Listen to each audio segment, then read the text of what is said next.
Ok. Yo por si acaso, o sea, tú lo que me preguntabas era que si la célula está acá en la corteza tímica, si el proceso le ayudaba era a expresar sus receptores de membrana, ¿verdad? ¿Entendí bien? Sí, si era que el proceso era para ayudarlas a expresar sus receptores, o era Ok. simplemente de las que no expresaban el receptor TOT, eran eliminadas y las otras, bueno, pasaban al siguiente nivel, que sería, o sea, a Mm, maduración. la respuesta está en el medio. Mira, mm, vamos a decir que cada una de estas bolitas es una célula B. Todas estas células B producen IgM. Nosotros hablamos anteriormente de la recombinación BDJ. Y a través de ese concepto nosotros entendimos que, aunque cada una de estas células produce IgM, cada una de esas IgM es distinta y se une a una sustancia diferente, ¿verdad? Vamos a suponer que tú te expones a um, ya que la mencionamos en todo día, tozoide tetánico. Cuando cuando todas estas células B se exponen a esa proteína, solamente algunas van a tener una IgM que se puede unir a esa toxina. Vamos a decir que fueron esta y esta. Más adelante hay exposición a otra toxina, a otra proteína. Y la que reacciona en este caso va a ser esta célula B. Y así. Si bien es cierto que todas poseen IgM, esa IgM está configurada de manera diferente. Eso lo vimos, eso es lo que lo explicamos a través de la recombinación BDJ y BJ, ¿verdad? Y lo que vimos era que este proceso nos permitía a nosotros recombinar los genes que me codifica la IgM y me permitía esta variabilidad de proteínas. Un proceso muy parecido pasa con los receptores T, tanto CD4 y CD8. Y lo que pasa con esos receptores T es que todos esos receptores son estructuralmente parecidos, pero no iguales. Y cada uno se une a una sustancia diferente. O tiene la capacidad de unirse a una sustancia diferente. En la corteza del timo, aquí estoy poniendo dos células. Vamos a decir que el triángulo es igual a CD4, el círculo es igual a CD8. Ambos son células T y tienen receptor T. La única diferencia es el correceptor. Uno es CD4, uno es CD8. ¿Qué pasa? Cuando yo agarro esta célula de aquí arriba y le presento una proteína X, lo que yo quiero ver en la selección positiva es si esta célula T tiene la capacidad de, a través de uno de estos receptores, reconocer esa proteína. Vamos a suponer que en este caso particular, cuando yo le presenté la proteína X, esa proteína X se unió al receptor CD4. Eso quiere decir que esa célula tiene la capacidad de unirse a una proteína presentada. Como el receptor que se activó fue el CD4, pero esta célula tiene los dos, tiene CD4 y CD8, yo lo que hago es que elimino el que no se activó. Y de ahí en adelante, yo paso de una célula que es doble positivo, o sea que tiene CD4 y tiene CD8, selecciono y la convierto en este caso a CD4, eliminando ese CD8. ¿Cómo yo sé que es CD4? Porque nuevamente la proteína que yo presenté se unió efectivamente al CD4. El proceso de la corteza, selección positiva, es para tú determinar si esa célula va a ser CD4 o CD8. Bien.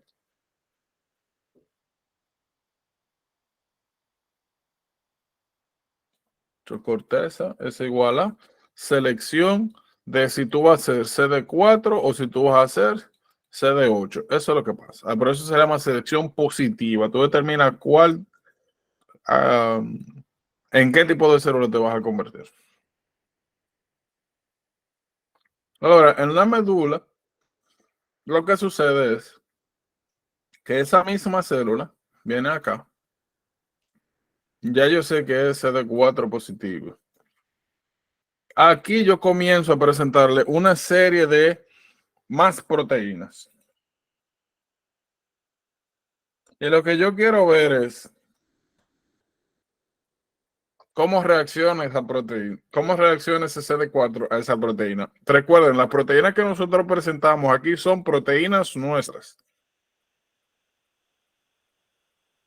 Pero lo que tú quieres es una célula que se une a nuestras proteínas, que tenga la capacidad de reconocer nuestras proteínas, pero que no reaccione de manera exagerada. Entonces, en la médula lo que yo hago es que le presento todas esas proteínas y veo cómo reacciona la célula. Si yo veo que ella desencadena una respuesta inmunitaria agresiva, yo tengo que eliminar esa célula. Porque eso quiere decir que si yo dejo que eso salga del timo, me va a comenzar a atacar proteínas nuestras. So, tú quieres nuevamente una célula que te pueda reconocer proteínas propias, que pueda reaccionar, pero sin atacar, sin montar una respuesta inmunológica. Lo positivo es porque tú estás seleccionando cuál de los dos receptores que se va a quedar, o CD4 o CD8. Negativa, porque tú lo que vas a hacer es eliminar las células que reaccionen de manera exagerada con las proteínas nuestras que se le presenten. ¿Vamos claro ahí entonces? Sí. Bien, bien, bien, bien. ¿Alguna otra duda, pregunta? No. Ok, porque lo que nosotros vemos acá es técnicamente un resumen de la mayoría de las cosas que nosotros vemos aquí, que son conceptos, ¿verdad? En micro, a nosotros lo que nos va a interesar principalmente es, ¿verdad? Clasificar las bacterias según grupos, ¿verdad? Clasificación, tinción, cómo usted la identifica, cómo se ven, cuáles son sus características morfológicas para poder identificarla. Pues yo creo que yo le enseñé en estos días que, por ejemplo, en el hospital, cuando tú mandas una tinción, cuando tú mandas un cultivo, el mismo día, en un par de horas, a ti te dicen que lo que hay, si es un gran positivo, si es gran negativo, si es un coco, si es un bacilo, si es un coco bacilo, si tiene cápsula, si no tiene cápsula, si es anaeróbico, si es aeróbico, eso es lo que te sale. Y dependiendo de esas características y de dónde sea la infección, entonces tú tienes que tener una idea de cuál es el patógeno. Porque si yo te digo, mira,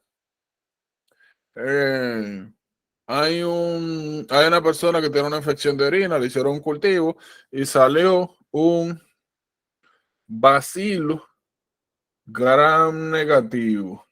Dice, ok, es un UTI y me están hablando de bacilo gram negativo. Automáticamente yo tengo que pensar, mira, E. coli, porque sencillamente E. coli es una de las causas más frecuentes de UTI. Sobre lo que me sirve esa descripción general, yo más o menos tengo una idea de quién me estoy enfrentando. Esencialmente. Solo que nuevamente a nosotros nos interesa más es identificar, ¿verdad?, la bacteria, cuáles son sus características morfológicas generales. Lo otro, si hay alguna relación con los medios de cultivo, es importante conocer los medios de cultivo, porque en algunos casos nosotros necesitamos saber cómo se ve esa bacteria en el medio de cultivo para saber cuál es, tener una idea de identificarla, o pedir que se haga en algún momento determinado un cultivo particular. O sea, hay algunos cultivos, cuando están suaves, eso se manda a general. Ahora, si usted está sospechando de una bacteria particular que necesita un cultivo especial, usted tiene que pedirlo usted. Por medio del cultivo, lo otro que nos interesa es qué patología causa, si hay algún mecanismo asociado, si esa bacteria produce alguna toxina, cuál es el mecanismo de acción de esa toxina. Luego, una idea del tratamiento general, qué medicamento usted va a utilizar, dependiendo de dónde sea la infección y cuál sea el patógeno más común. Vamos más adelante, que en general los antibióticos nosotros tenemos de espectro limitado y amplio espectro.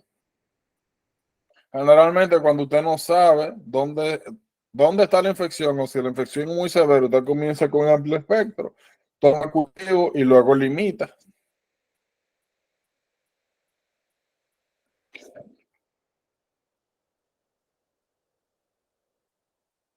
Um, pero esas son las cosas que básicamente nos interesan. So, comenzando con la clasificación estructural en general, la primera información que ustedes van a tener es o es gran positiva o es gran negativa.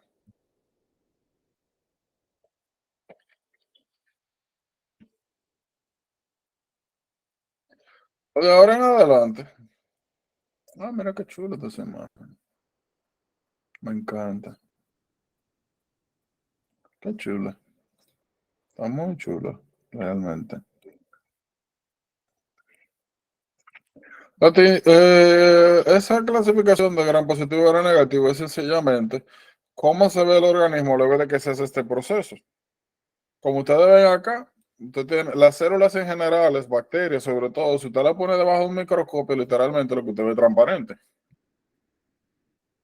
Ahora, si usted hace este proceso, que es extinción de Gram, vamos a obviar esta parte de aquí y vamos a limitarnos a cristal violeta y alcohol en los primeros pasos. Vamos a olvidarnos de esto.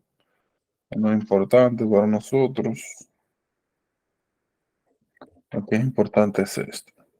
Lo que nosotros estamos viendo aquí. Si usted agarra a esas bacterias, ese cultivo, le echa cristal violeta, luego hace un lavado con alcohol, miren qué pasa. Hay algunas bacterias que luego de que usted la tiñe con cristal violeta, luego de exponerlas al alcohol, hay unas que mantienen el color y otras que la pierden.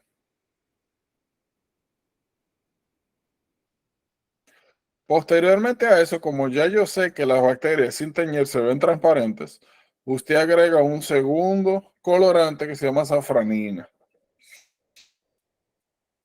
Entonces, lo que nosotros podemos ver al final es unas bacterias que retienen el colorante inicial y unas que solamente poseen el último colorante. Eso me permite a mí clasificarle gran positivo y gran negativo. Ahora, si este grupo de bacterias mantuvo su color, incluso luego de haberse expuesto a alcohol, y las otras no, significa que hay alguna diferencia. La diferencia es este señor de acá. Las gran positivos, ese gran grupo en general, tiene la cualidad de que tienen una pared celular gruesa. Y lo importante de eso es que cuando la tinción penetra, en este caso el cristal violeta, luego de que usted lava con alcohol, esa tinción, ese tinte se queda adentro. Esta pared protege de los efectos del alcohol. Por eso, nuevamente, aunque usted lava, se mantiene así. Se mantiene con el color original. Ahora, las gran negativas, como ustedes ven, tienen una estructura un poco más compleja.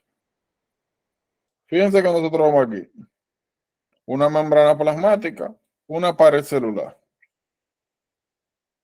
Aquí que nosotros estamos viendo una membrana plasmática, un espacio que tiene un poco de pared celular delgada y luego tiene otra membrana plasmática. So, las gran negativas en general tienen doble membrana plasmática y tienen un espacio que se llama espacio periplásmico que no le tiene la gran positiva. Esa es una de las primeras diferencias. ¿Qué pasa? Esto que está acá es lípido, esto que está acá es lípido. El alcohol,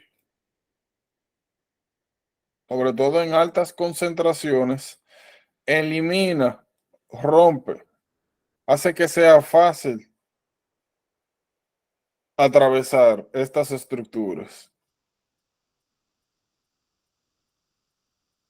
Por eso es el efecto que nosotros vemos acá. ¿Qué pasa con esta célula? La exposición del alcohol, pierden el color. El alcohol puede eliminarlo. La diferencia es nuevamente por este componente estructural. Esa es la primera.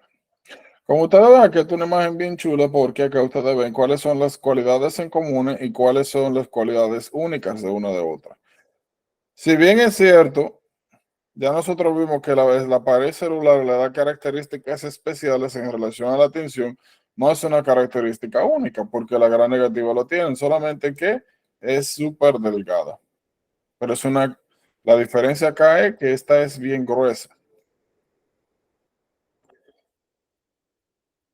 Si por alguna razón en algún momento ustedes le hablan de que identificaron una bacteria y que en su membrana tiene ácido lipoteicoico, ya ustedes saben automáticamente que le están hablando de una gran positiva. Cada vez que ustedes le hablan de una bacteria, la primera pregunta ¿es positiva? ¿Es negativa? Me puse a revés por eso mismo. Luego, morfología. Luego, le dicen en qué cultivo creció. Esas son las cosas que usted necesita. O le están diciendo dónde está la infección o cuáles son los signos y síntomas o cuál es el escenario.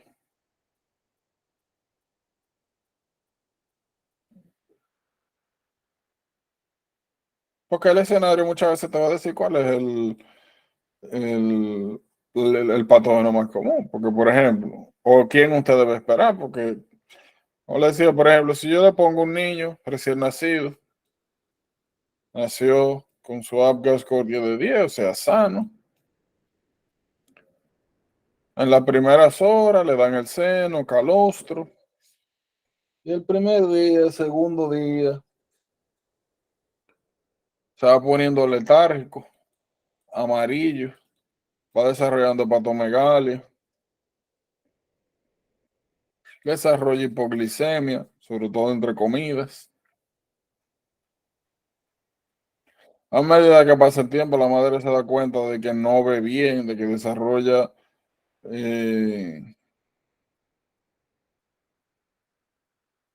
una especie de cloudiness en los ojos, pero ninguna de esas manifestaciones fue súper severa. Ahora, hubo un día que la letargia progresó al momento de que el bebé no respondía casi. La mamá notó que estaba taquipnéico, respirando súper rápido,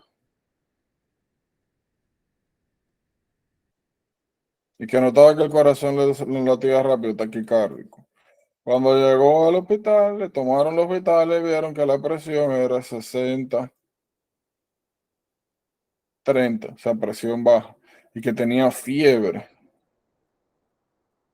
O si yo le pongo esa viñeta y le pregunto, ¿cuál es el organismo que yo esperaría encontrar en ese caso que usted me dice?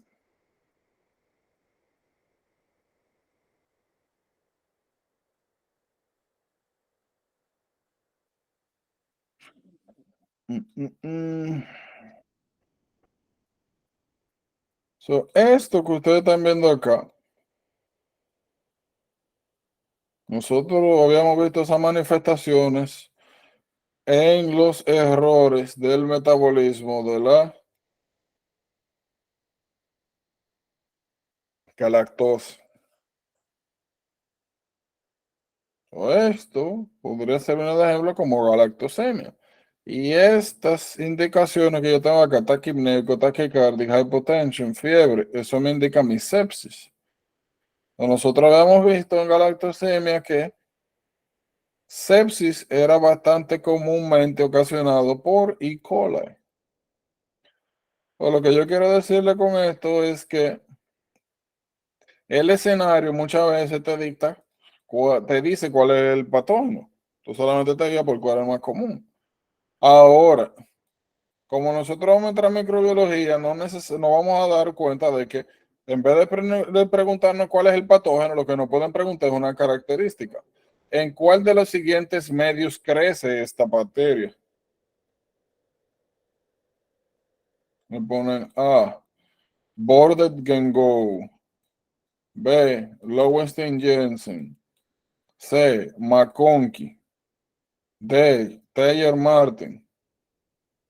Tú, McConkey A, yo puedo identificarle McConkey A porque eso tiene galactosa, que es lo que utiliza el coli para su desarrollo, ¿verdad?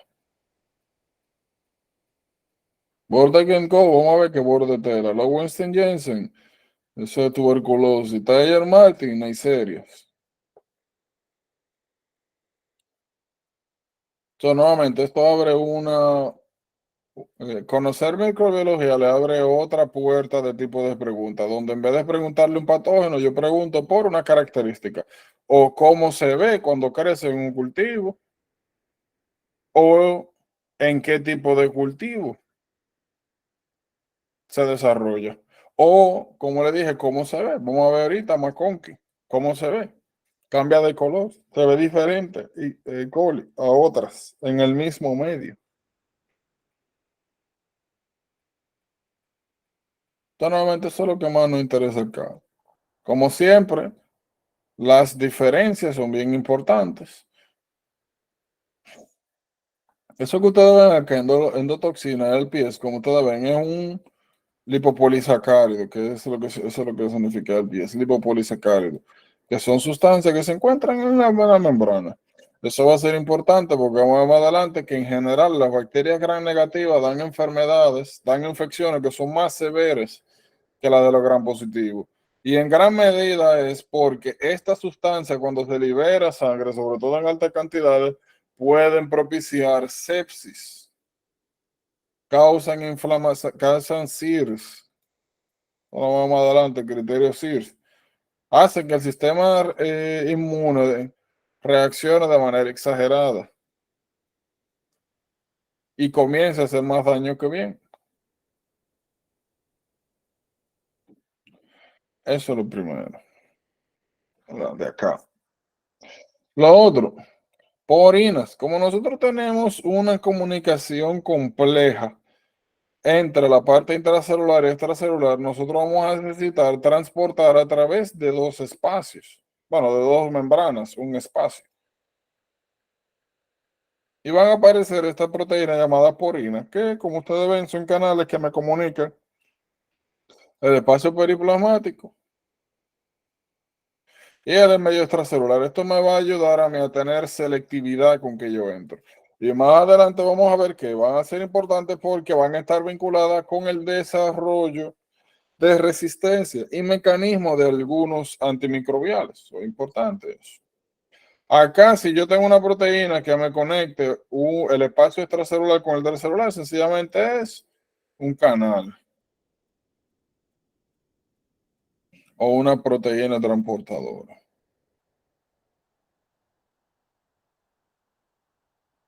Y nuevamente, acá vemos estructuras comunes. Flagelos regularmente son estructuras motiles, como los cilios, serían equivalentes a cilios. Pilus regularmente son estructuras que sirven para o intercambiar material genético entre células, entre bacterias, que los que llaman pilus sexual, o en algunos casos sirve para adhesión a tejidos.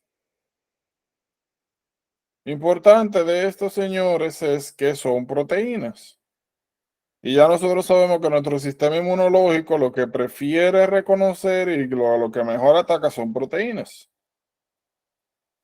Estas van a ser dianas importantes de respuestas inmunitarias y de desarrollo de protección a infecciones futuras, esencialmente. Ya nosotros mencionamos cápsulas el otro día. Ya hemos mencionado de que cuando hablamos de Splint, que habían unas bacterias que tenían una parte, literalmente es una recubierta de polisacáridos regularmente, que le confería protección. Eso lo pueden tener ambas. Eso es importante. Preguntas, dudas aquí.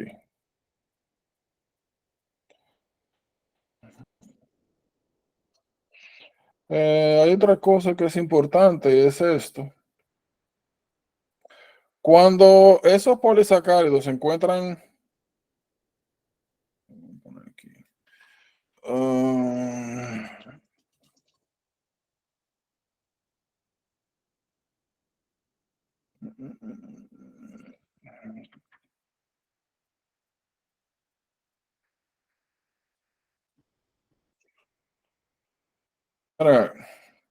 cada vez que usted le enseña una bacteria,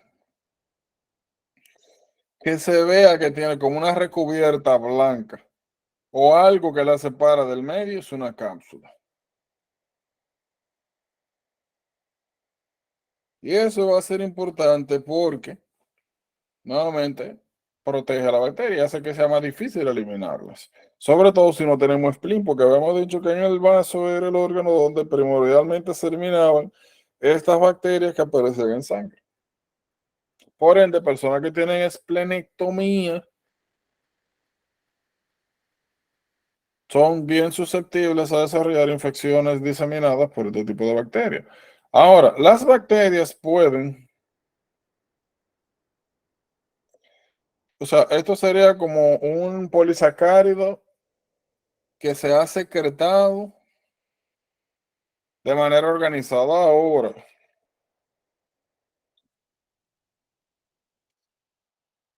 hay otras bacterias que tienen la capacidad,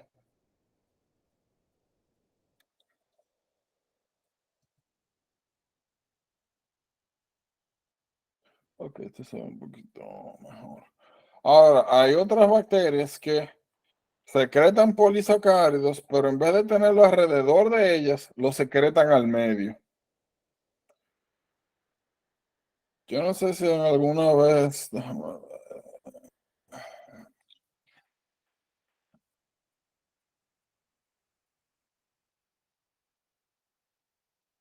eh,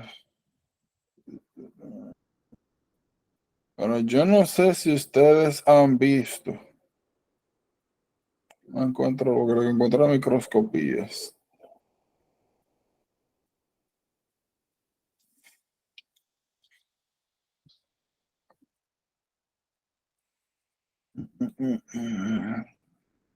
Pero ahí más o menos se ve. Hay algunas bacterias que tienen la capacidad de secretar mucho moco en el medio y producen estas sustancias llamadas biofilm, que literalmente es como si tuviera, como si el medio hubiese desarrollado una capa de gelatina. Miren, por ejemplo, esto. No es exactamente como se ve. Yo no sé si ustedes han visto un catéter infectado, que sobre todo una línea central, que cuando la sacan, se ve como si tuvieran como si como un moco súper adherente estuviese arriba del catéter. El punto con este biofilm es que es importante por eso mismo, porque hay algunas bacterias que lo secretan al medio. Lo secretan donde ya están creciendo. Y lo que le permite es adhesión, adherirse a superficies, sobre todo superficies extrañas. Aunque en algunos casos pueden ser endógenos, como por ejemplo válvulas cardíacas. Y el problema con eso es que cuando las bacterias producen biofilm, eso sirve también como protección y hace que los antibióticos sean más difíciles de penetrar y que el sistema inmunológico también no pueda atacarla de manera efectiva. Porque lo que hace el biofilm es que la separa. Es como literalmente como si fuera una película de moco. Ah, bueno, mira, ahí se ve súper bien.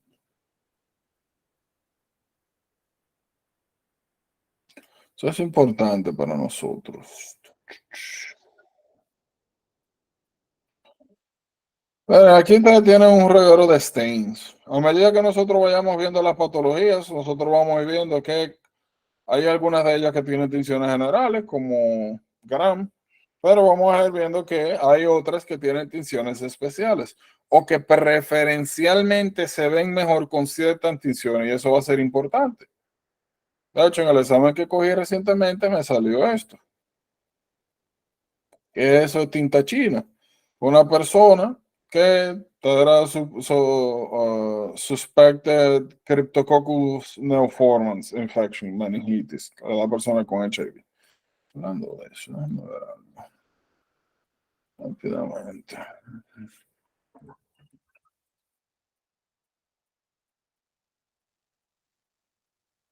Porque hay algo interesante con el tratamiento. Ahora que yo me acuerdo de esa pregunta. Y es exactamente anfotericina, flucitocina. Porque el tratamiento cambia dependiendo de qué setting tú estés. Si tú estás, por ejemplo, en una ciudad y el medicamento está, tú puedes utilizarlo los dos. Mm, ajá.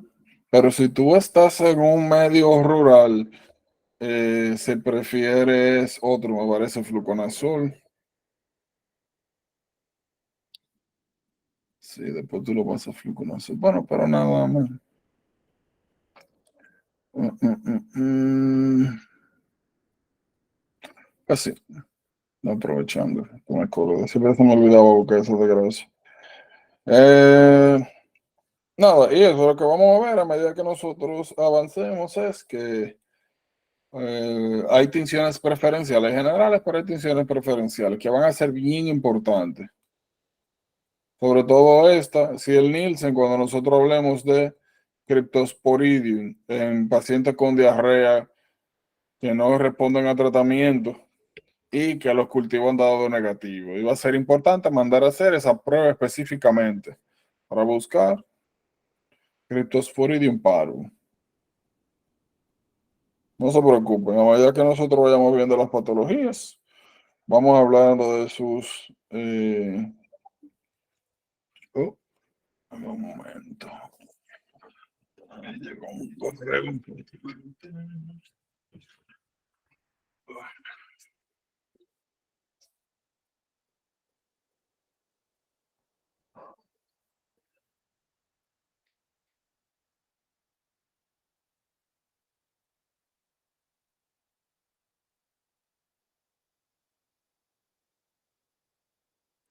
Ok. No tan importante como yo pensé, pero de ya. En fin, entonces, continuando,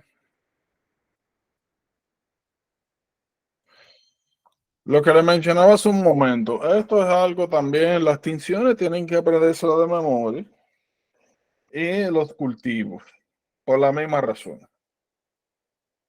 Le van a poner un escenario, le van a poner un escenario particular. Mira que llegó esta persona con dolor de cabeza, fotofobia, meningismo, que esa persona tuvo contacto con alguien que en un vuelo y que le dijeron que tenía que tomarse un antibiótico y no lo hizo y ahora llegó así. Ah, eso es meningitis. En vez de preguntarte, mira, ¿qué es lo que él tiene? O mira, ¿cuál es el patógeno más común? Te van a preguntar es, si nosotros tomamos una muestra de su líquido cefalorraquídeo, ¿en cuál de los siguientes medios crecería la bacteria más común causante de esta patología? Eso fue lo que yo le mencioné ahorita a Taylor Martin. ¿O cuál de los siguientes ¿Cuál de las siguientes sustancias inhibe el crecimiento de hongos en el medio en el cual debería mandarse a hacer el cultivo de esta persona que tú sospechas meningitis? Entonces, lo que quiero decir con esto es que las preguntas aquí pueden ser muy indirectas, y por eso es que micro, entre comillas, lo suelen de tildar como difícil. Pero si yo te digo, te doy un caso clínico de fotofobia, dolor de cabeza, fiebre y signos meningios, que no puede flexionar el cuello, Bokernin, Brudzinski, y yo te puedo preguntar, uno, ¿cuál es el organismo más común que causa eso? Segundo, te puedo preguntar por indicaciones de profilaxis a personas que han estado en contacto con esa persona que fue diagnosticada con meningitis.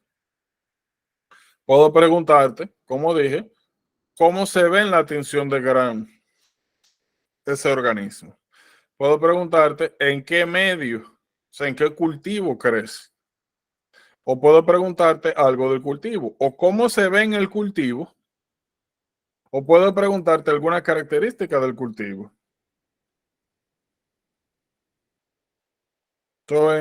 Y eso es importante en este proceso porque tú tienes una presentación clínica y muchas preguntas que tú puedes hacer sobre eso, lo que te obliga a tener que aprenderte, pues, precisamente, no solamente la patología, sino características secundarias. O puedo perfectamente también preguntarte tratamiento. ¿Cuál es el tratamiento?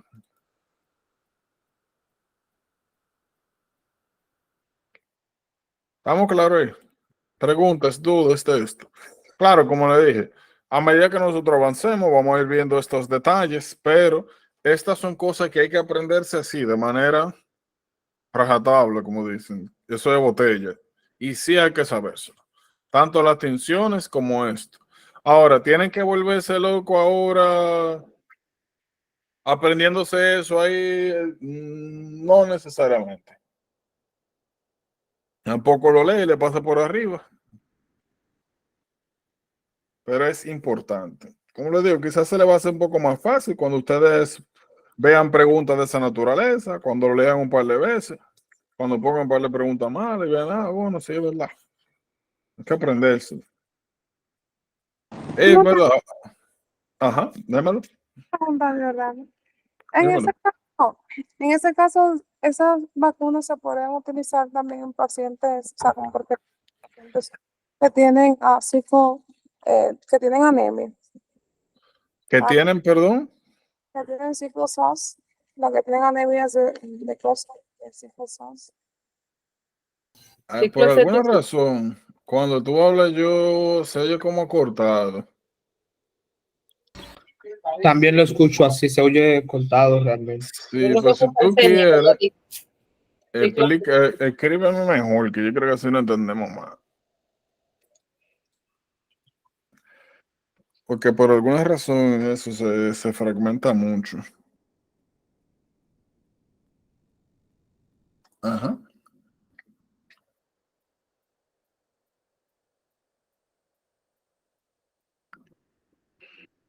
Eh, entonces, el meningitis.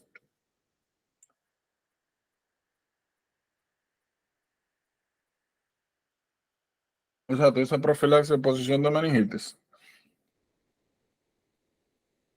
Bueno, hay un detalle. En general, nosotros tenemos una selección pequeña de vacunas. Quizá lo que tú te refieres es. Exacto, eso te iba a decir. A lo que te refieres es que personas que tienen sickle cell disease deberían recibir algunas vacunas tempranamente, como la de neumococo, Haemophilus y algunos boosters. Sí, pero sí, solo sí, son personas que ya se ha demostrado que tienen asplenia. Asplenia, obviamente, lo que es. Ahora bien, el spleen, no tener spleen se divide en dos grupos. Las personas que tienen remoción quirúrgica del spleen, ¿verdad? Que tienen esplenectomía, pero hay un concepto que se llama autoesplenectomía, donde la persona tiene su spleen ahí, pero este se encuentra no funcional y atrófico. Eso pasa mucho en personas con sickle cell disease que tienen crisis oclusiva a repetición. Eso causa isquemia del órgano y con el repetidamente necrosis, isquemia, scarring, y con el tiempo sencillamente llega un momento donde ya sencillamente no tienen spleen funcional. So, en ese caso, sí. So, a todos sickle cell disease, no. A los que tienen asplenia funcional, sí. Eso sí, definitivamente. Ta, ta, ta.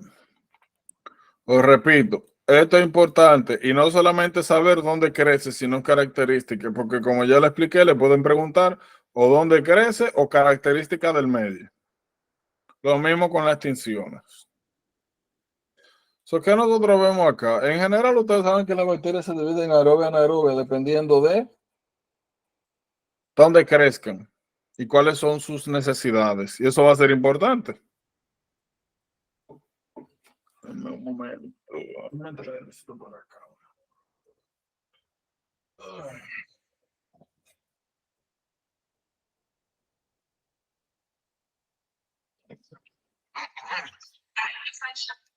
Ok.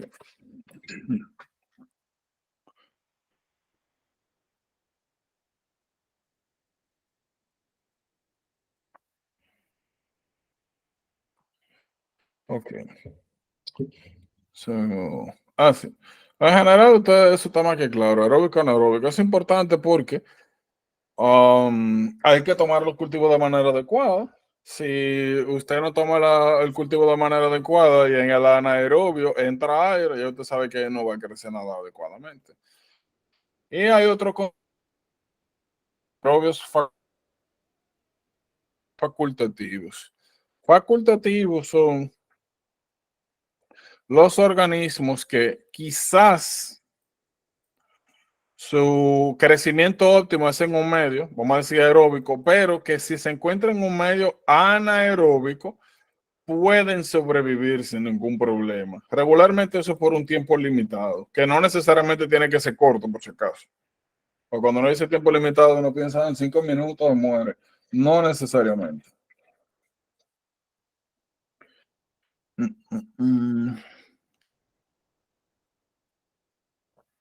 Lo mismo pasa.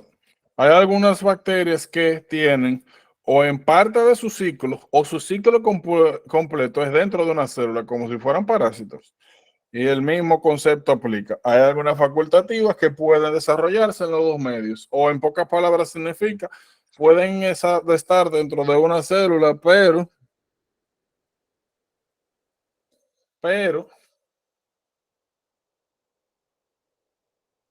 no necesariamente forma parte de su ciclo normal. Ups, y esto. Tan, tan, tan. Encapsulados, ya nosotros mencionamos por qué eso es importante. Esto ya nosotros lo explicamos, ¿verdad? Como ejemplo de presentación timo independiente. Es importante sabérselo. Es importante aprendérselo cuáles son. Nosotros vamos a ver un poquito más adelante que hay una serie de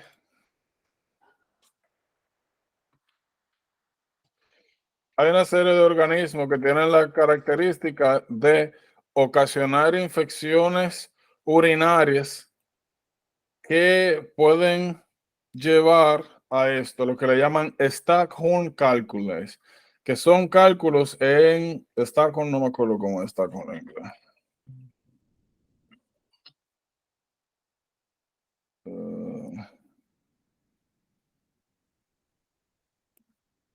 Cuerno de Ars. Sí. Así, en Cuerno de Ars.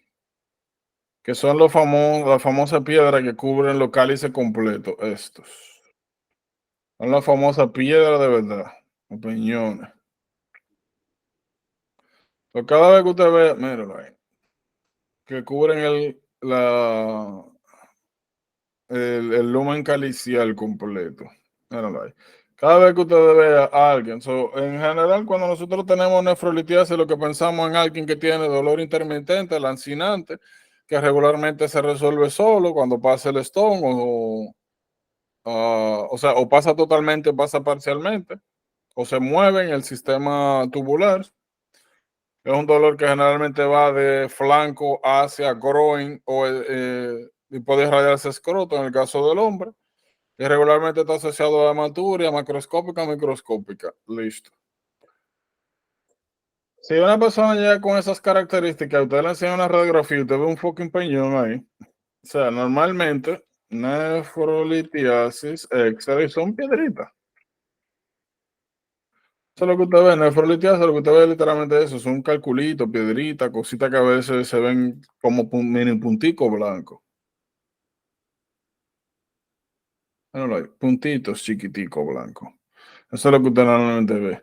Ahora, usted le enseña a uno y ven eso, una vaina que está cubriendo literalmente parte importante del riñón, una cosa así enorme, tienen que pensar de una vez en struvite stones. Struvite stone, otra cosa que pueden encontrar es en orina, que cuando revisan por microscopía encuentran esto, que son cristales en coffin lid o en sarcófago. O no recuerdo cómo que le llaman a la cosa donde ponen la gente cuando fallece, cuando lo van a enterrar, cuando la velan, Ataúd. eso mismo. En ataúd, coffin lid, en tapa de ataúd. Eso es indicativo de que esa persona tiene un UTI por ureas. Bien, eso es importante para nosotros. Cada vez que ustedes vean a una gente con ese problema, tiene que automáticamente pensar en estas bacterias. La más común, Proteus mirabilis. Catalasa. Ya nosotros hablamos de catalasa cuando hablamos de el burst oxidativo y ahí hablamos de chronic granulomatous disease, ¿verdad? Era una patología donde existía la deficiencia de NADPH oxidasa y que hacía que uno fuese susceptible a infecciones por catalasa positivo. Porque habíamos dicho que para desarrollar el hipoclorito de sodio, no sé por qué dije sodio, pero hipoclorito, que es cloro, ¿verdad? Bleach, la cosa que uno usa para limpiar. Uno necesitaba un intermediario que era peróxido de hidrógeno. Ahora, ese peróxido de hidrógeno se eliminaba a través de una enzima llamada catalasa que tienen algunas bacterias. Ya habíamos dicho ahí que catalasa era precisamente eso, una bacteria que desdoblaba el peróxido de hidrógeno a técnicamente moléculas de agua. Todas las bacterias que ustedes están viendo acá tienen la característica de que son catalasa positiva. Por ende, si alguien tiene deficiencia de NADPH oxidasa, va a tener susceptibilidad de desarrollar infección por esas bacterias.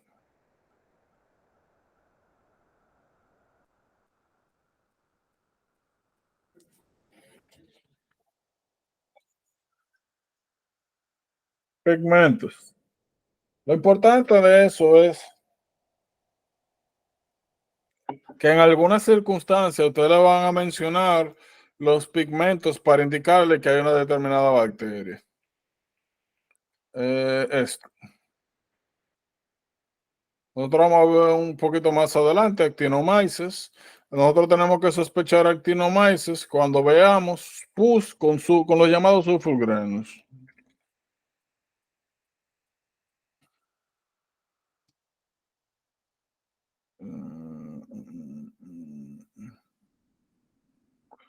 Y cada vez que ustedes vean un absceso y aparezca literalmente piedritas blancas, amarillentas, sobre todo si son infecciones que están alrededor de boca, mucosa, tienen que pensar de una vez, mira, ahí está actinomyces, eso es importante.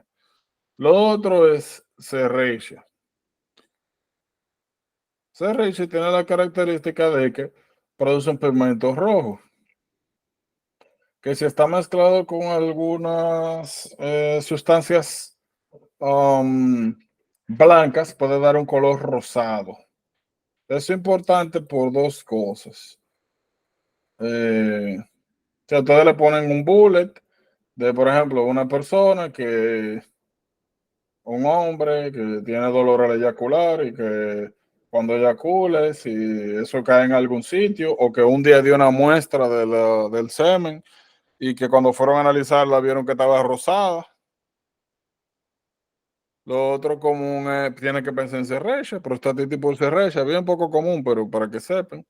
Cada vez que usted ve algún pigmento o alguna secreción que no debería verse,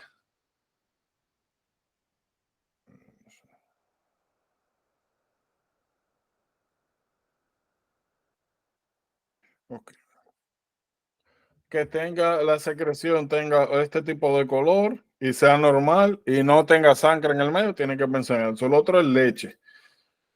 Hay muchas mujeres, como tienen sobre todo su primer hijo, que producen mucha leche y la guardan.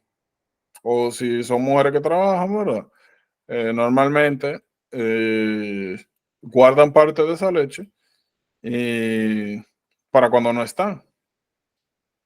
So, si ustedes ven alguna pregunta que le mencionen que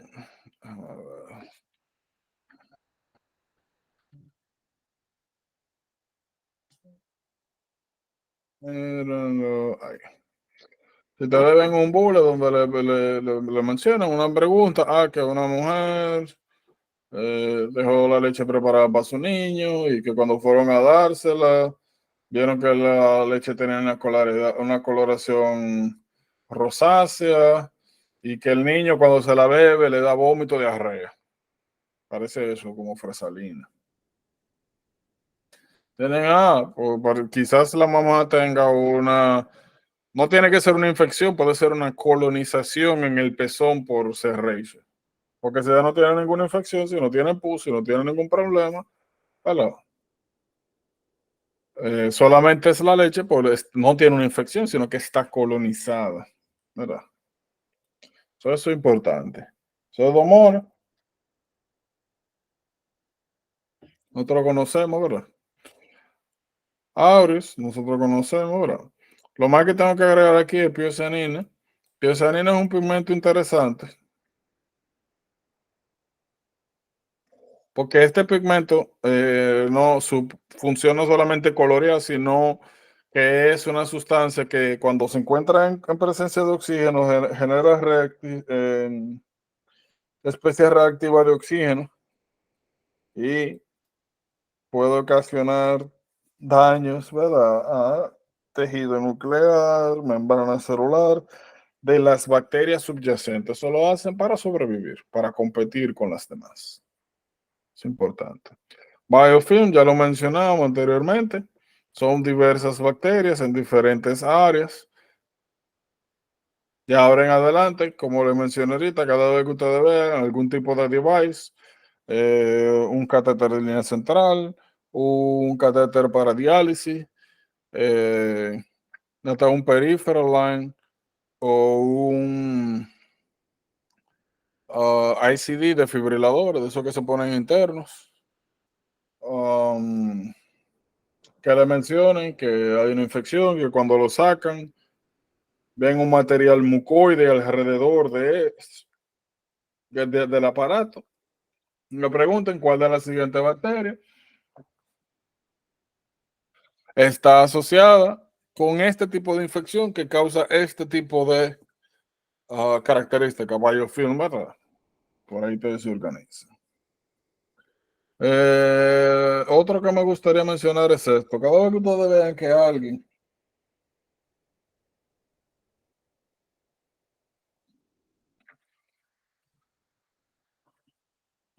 usa lente de contacto y desarrolla una infección purulenta en el ojo, tienen que automáticamente pensar en que eso es una queratitis por pseudomonas, así como se ve regularmente.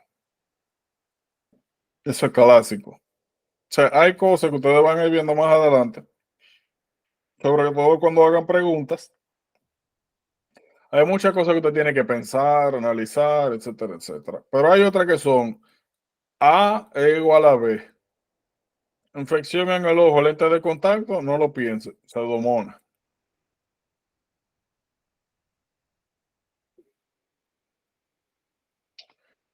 Vamos a ver que hay algunas bacterias, a medida que nosotros avancemos, que tienen la capacidad de formar esporas. Las esporas son mecanismos transitorios de resistencia, pero no, o sea, cuando menciono resistencia, no es antibiótico, ninguna de esas cosas. Es al medio ambiente. Cada vez que una bacteria de las que tiene estas capacidades se encuentra con un medio hostil, entran en una forma de resistente donde técnicamente se recubren de proteínas, sobre todo queratina, que es una sustancia bien resistente, fuerte, y entra en una especie de estado de invernación hasta que llegan posteriormente, ¿verdad?, a un ambiente propicio para el desarrollo. Eso va a ser importante porque vamos a hablar de algunas patologías donde esta cualidad es importante. Por ejemplo, vamos a ver un poco más adelante de que a los recién nacidos no se le debe dar miel. Y es porque la miel regularmente, o sea, no es raro que esté colonizada por Clostridium botulinum. y puede ocasionar el llamado floppy baby syndrome. Normalmente nosotros eso no nos causa, bueno, lo primero es que miel, aquí quizá muchos hayan escuchado ya que la miel es una sustancia que se utiliza como antiséptico o para conservar, que incluso se puede utilizar en heridas. Y la razón de eso es que la miel es una sustancia que es tan concentrada que la osmolaridad es sumamente alta.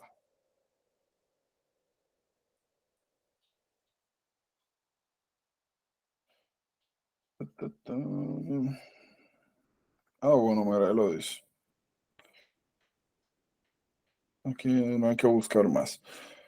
La miel es un 70% azúcar, súper hipertónico y que puede conllevar análisis de la pared microbial. Tiene propiedad antimicrobiana. Por eso que ustedes ven que la utilizan para esas cosas.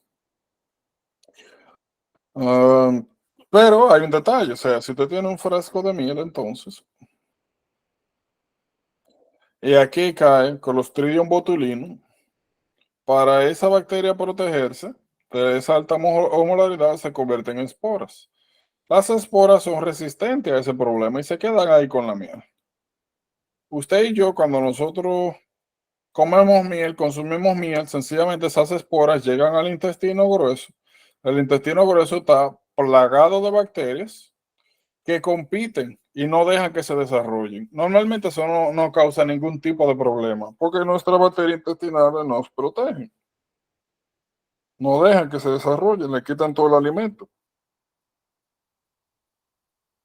Ahora, ¿qué pasa? En un recién nacido que todavía no tiene esa microbiota intestinal, pues cuando llegan esas esporas, eclosionan, no tienen competencia, se desarrollan y comienzan a producir toxina botulínica. Y ahí está, pues, ese bullying por adelantado. Cada vez que ustedes vean un niño, que la abuela, qué sé yo, que estaba tosiendo y que le dieron miel o que le dieron miel con, ¿cómo es que le dan esto? Con aceite de oliva o qué sé yo, y que después de eso, perdón, Con cebollín para la gripe. todas esas cuestiones raras, que le dieron a un muchachito recién nacido y que después de eso fueron notando que se puso progresivamente letárgico, que no respondía de manera adecuada, que se orinaba encima, que no se movía, que trataban de subirlo, de que anteriormente él caminaba y que ahora no hacía absolutamente nada, que lo que se quedaba era tirado, que si tú no lo ponías boca arriba, él se quedaba boca abajo y se asfixiaba, qué sé yo. Tienen que pensar, mire, me están hablando de miel y un niño ahí que no, que perdió, que está desarrollando debilidad muscular. No tienen que buscar más. Miren, factores de virulencia. En general, factores de virulencia, como ustedes ven acá, son una serie de características que puede tener la bacteria que hace que sean más patogénicas que otras. O sea, más fácil que hacen que sea más difícil para el sistema inmune removerla y por ende son más propensas a desarrollar patologías. Ya esta nosotros hablamos. Lo único que estamos agregando apellido. No solamente dificulta la fagocitosis, sino adición de proteínas que participan en la respuesta inmune como complemento. Miren, tiene que tener cuidado con estas cosas, porque aquí dice proteína A y proteínas y IgA protease. Cada una hace cosas distintas. Fíjense. Esto, vamos a decir que es aureus, ¿verdad? Dice careta A, ahí su proteína A. El proteína A, que vamos a decir que es esta bolita, lo que hace es que se une a esta porción, que nosotros sabemos que es la porción funcional. Y eso es independiente de si aquí hay o no hay algo unido. Sencillamente se une aquí y bloquea la porción FC. Si bloquea la porción FC, si es inmunoglobulina, después se une al mismo áureo, se une aquí. Como la porción FC está bloqueada, no va a ejercer su función, que es verdad, facilitar el reconocimiento del sistema inmune, activar el complemento, etcétera, etcétera. Eso es importante. Y ojo, tan importante como es la proteína, lo que hace es quien la produce.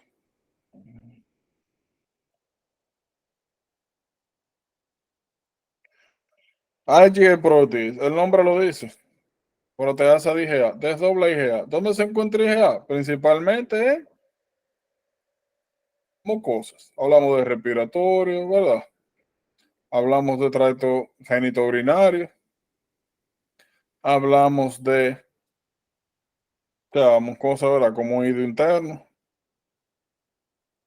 Respiratorio. Esto no tiene que sorprendernos absolutamente nada. Proteína M.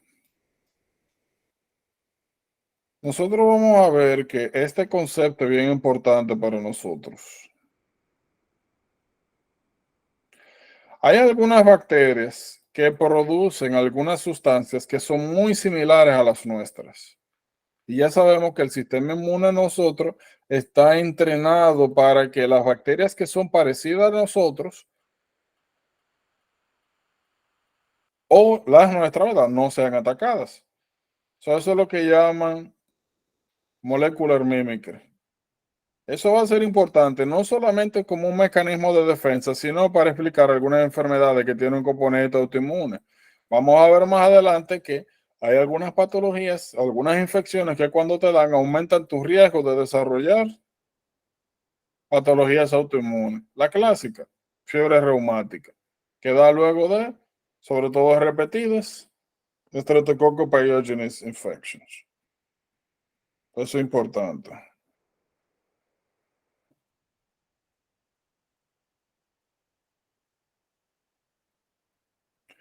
Bien importante. Ay, ay, ay.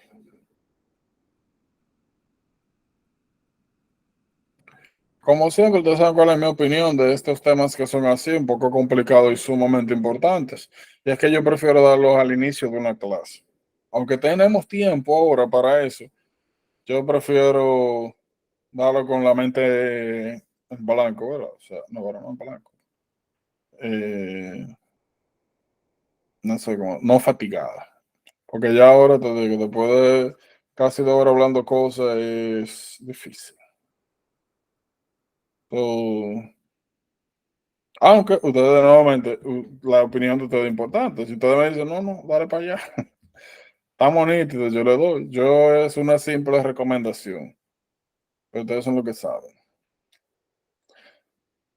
Ahora, también me gustaría saber si cuando leyeron, por ejemplo, esto, si entendieron más o menos, o fue muy raro, confuso.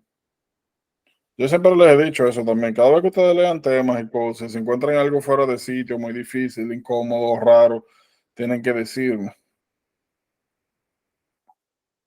Mm.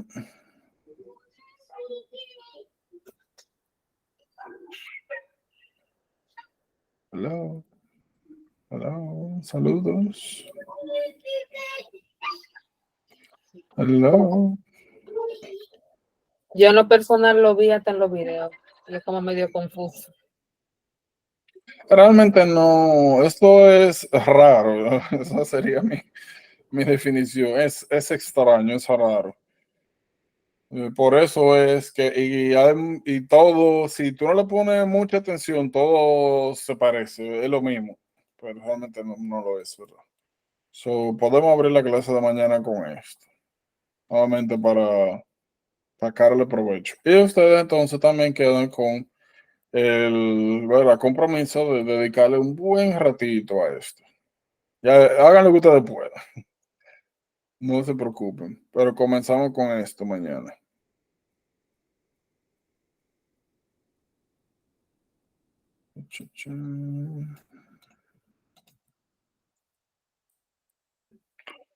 Miren, nosotros vamos a ver. Oh, hablando de esto, sería un buen momento para yo hacer una pequeña pregunta. Pero miren, en general nosotros tenemos dos tipos de toxinas que pueden producir las bacterias. Están la endo y exo. Exo, externo, afuera. Son proteínas que se sintetizan para ir para afuera. Endotoxinas, como yo mencioné ahorita, el lipopolisacárido, generalmente son proteínas estructurales que cuando se mata, se lisa esa célula, ya sea el sistema inmune o por antibióticos, se liberan y eh, causan Una reacción generalmente exagerada. inflamatoria. No necesariamente es que estas toxinas tienen una diana particular como pasa en en las exotoxinas. Exotoxinas siempre tienen una diana particular porque nuevamente son sustancias que son diseñadas para eso, para atacar para facilitar un sistema inmune.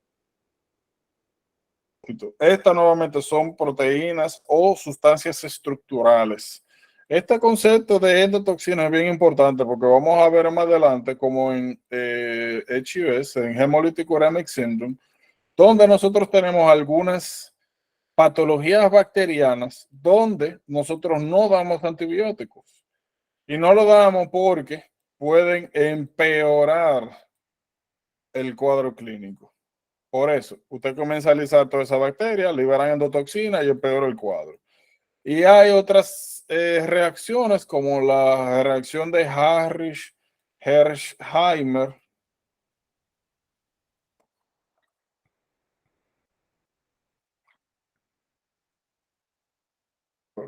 Ay, Dios mío.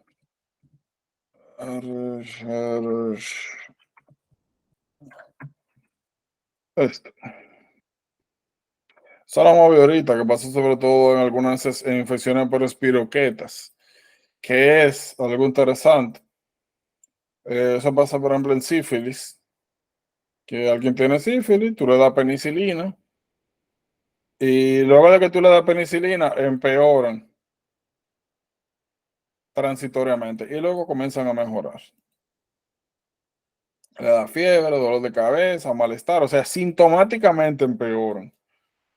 Si usted le da un ibuprofeno, un acetaminofén, le dice, espérate, tranquilo, y un par de días después mejora. Y eso es porque cuando todas esas piroquetas se lisan por la penicilina, liberan todas esas endotoxinas que causan nuevamente inflamación, malestar, fiebre. Eso yo lo vi en mi pasantía. Una pacientica ¿En que serio? tratamos. Y fue allá que ella creía que se iba a morir. Después que le empezaron a poner la penicilina. Sí, es Ujú. señor sífilis. Yo creo que eso es importante porque por eso mismo van a aparecer preguntas, no te va a aparecer eso mismo. Una persona que estaba bien, le dieron el tratamiento, está súper sintomática, pero son síntomas generales, ¿verdad? Que se sienten feos, pero no es una reacción que te puede llevar a la muerte, no es de eso generalmente. Y le van a preguntar, ¿qué hacemos? Y la pregunta va a ser, acetaminofén. O sea, dale una cosita para la fiebre, dolor de cabeza y que te deje tranquilo. Aunque nuevamente se puede ver feo. O sea, se puede ver como que es reaccionando a la penicilina que están o algo así. Pero no. Interleuquina ya nosotros vimos, TNF no lo hemos visto en detalle porque es súper inespecífico, pero interleuquina 1 y 6 nosotros lo vimos que son importantes, interleuquina 1 porque causa fiebre y 6 porque está el desarrollo de las proteínas reactantes positivas y esos síntomas no específicos inflamatorios como malestar, lo que le llaman males, dolor muscular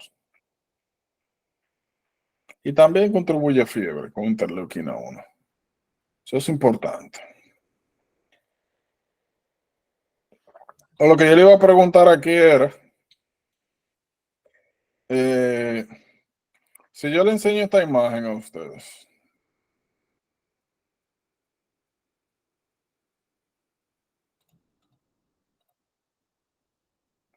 esa imagen, y le pregunto, ¿dónde se sintetizó esa sustancia? ¿Qué ustedes me dicen? Así de la nada. Yo le pongo A, ribosoma, B, aparato de Golgi, C, retículo endoplasmático liso, ABCD, retículo endoplasmático rugoso, E, peroxisoma, ABCD, proteoso. ¿Qué ustedes me dicen?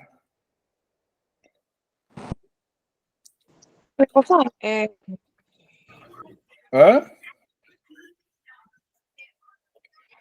¿Qué pasó? Ribosoma, No creo sería, que. Ok, tenemos ribosoma. Yo diría ribosoma también. Ujú. So, tenemos ribosoma.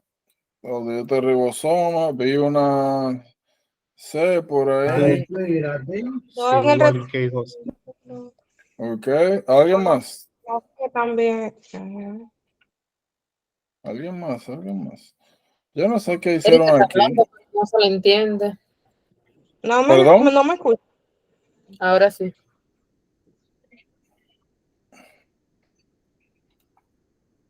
Ok. So, vamos por. Jordana. Yo diría la Ajá, D. ¿cuánto? ¿Cuál, perdón? La del rugoso, retículo endoplasmático rugoso. Ok, vamos a ver. So, ¿qué es lo que yo estoy viendo acá? Exotoxina. Es una proteína, ¿verdad? Que está destinada a ser secretada. ¿Dónde nosotros vimos eso? El ribosoma habíamos dicho que era un organelo que se encontraba o libre o con el retículo endoplasmático rugoso. Cuando yo menciono ribosoma solo, es ribosoma libre, y habíamos dicho que se servía para la síntesis de proteínas citoplasmáticas, o sea que se quedaban aquí, que no iban para afuera. Eso no puede ser esto. Aparato de Golgi es un sistema de relevo y redistribución de sustancias intracelulares. No.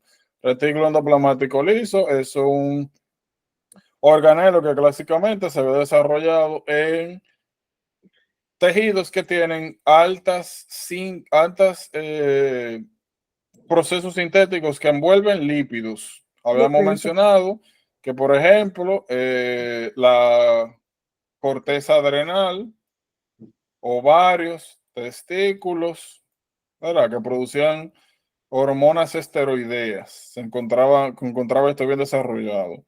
Pero exisoma, habíamos dicho que era un órgano que tenía un layer de membrana que participaba en desintoxicación, sobre todo de alcohol, que participaba en el metabolismo de ácidos grasos de cadena muy larga, ¿verdad?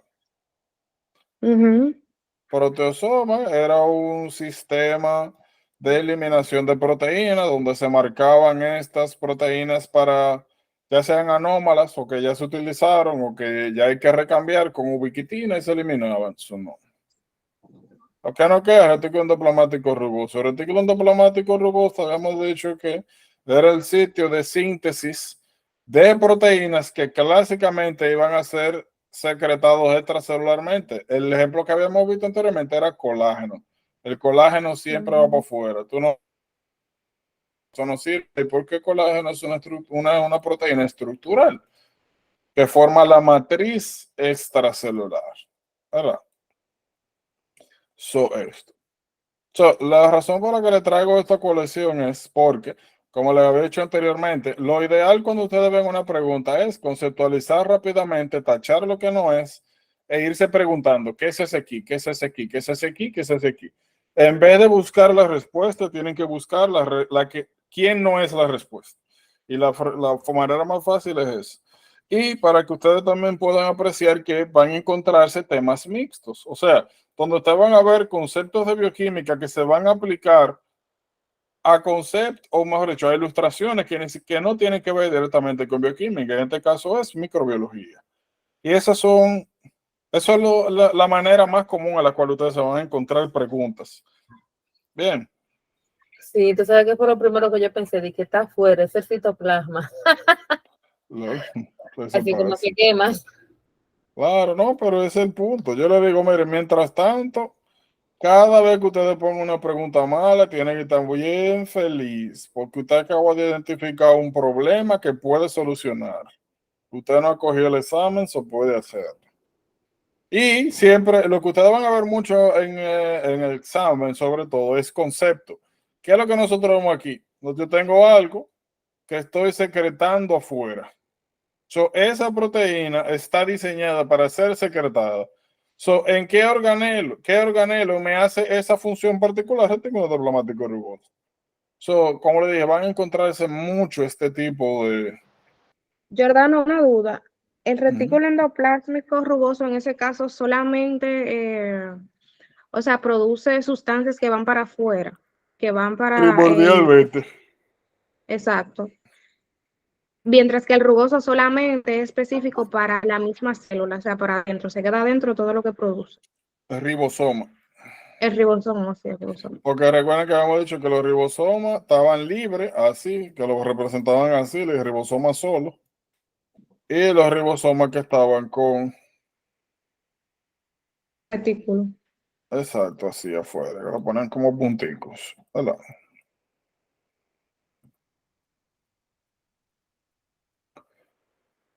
Y eso sea, parece.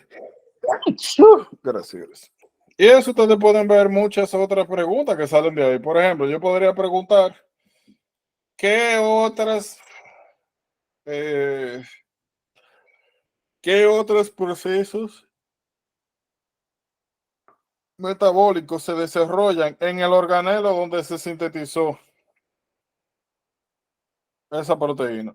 ¿O qué otras proteínas de las siguientes se sintetizan en el organelo señalado?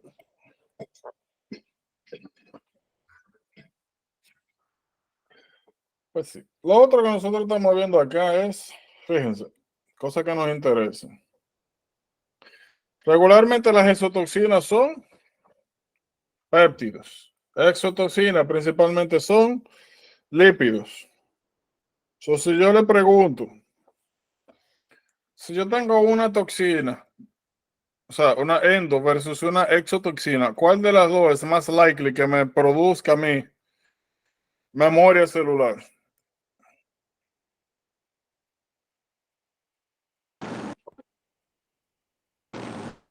¿Eh? Sí, La proteínica. Claro, ¿verdad? Porque habíamos dicho que clásicamente lo que reconocen los complejos mayores de esta compatibilidad, que son que es el lenguaje, que es el sistema que utilizan los TCD4 y CD8 para comunicarse, solamente presenta proteínas. Y esa era la dificultad que teníamos con las vacunas que estaban hechas de polisacáridos, de lípidos, que bien, no eran bien inmunogénicas, que había que dar muchos boosters, a diferencia de las otras, que tú das una y ya. ¿Qué otra cosa nosotros vemos aquí? Generalmente, para tú causar un problema mayor, tú necesitas pocas exotoxinas, porque nuevamente hay un target. Esto va a atacar a esto. Ahora, en el caso de las toxinas, la toxicidad es baja, pero como mencionamos, como esto se libera a partir de la lisis de esa bacteria, si yo liso muchas bacterias, en poco tiempo se me acumulan y pueden causar toxicidad. Eso no necesariamente significa que esto es inocuo.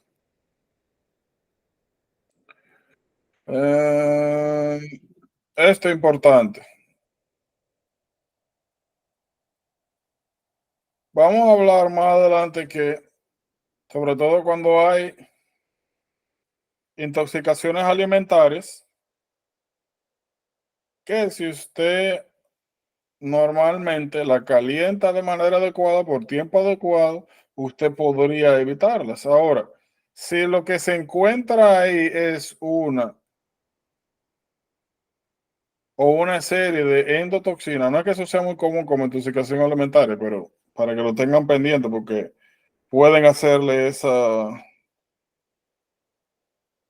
eh, pueden hacerle esa comparación. Si usted ve que alguien se comió algo y le dio diarrea, bla, bla, bla, todas esas cosas, y no la calentó, o era algo frío que no se refrigeró de manera adecuada, pueden pensar en que el problema fue una exotoxina. Endotoxina, si se calentó y aún así ocasionó problemas, pueden pensar con estos señores. Patología, nosotros lo vamos a ver a medida que avancemos. Preguntas, dudas de ahí. Ay, ay, ay.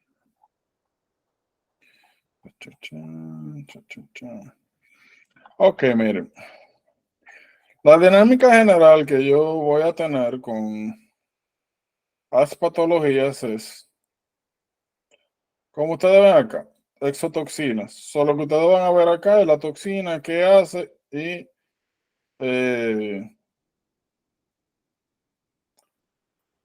cómo se presenta. Y eso es súper straightforward. Yo no tengo que decirle, o sea, yo no tengo nada más que decirle, más que lo que ya está expuesto acá. Y yo no, ¿verdad? No tengo que, no va a hacer mucha diferencia si yo se los repito. Ahora, ¿cuál sí va a ser mi papel? Presentarles las llamadas, los casos clínicos clásicos. De igual manera, ustedes leen, revisen y si hay algo que no entiendan, pues me avisan. Miren quién está aquí. ¿Se acuerdan de eso?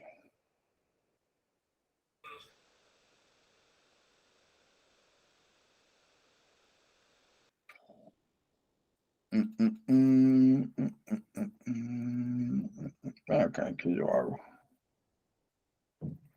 Eso estaba aquí, era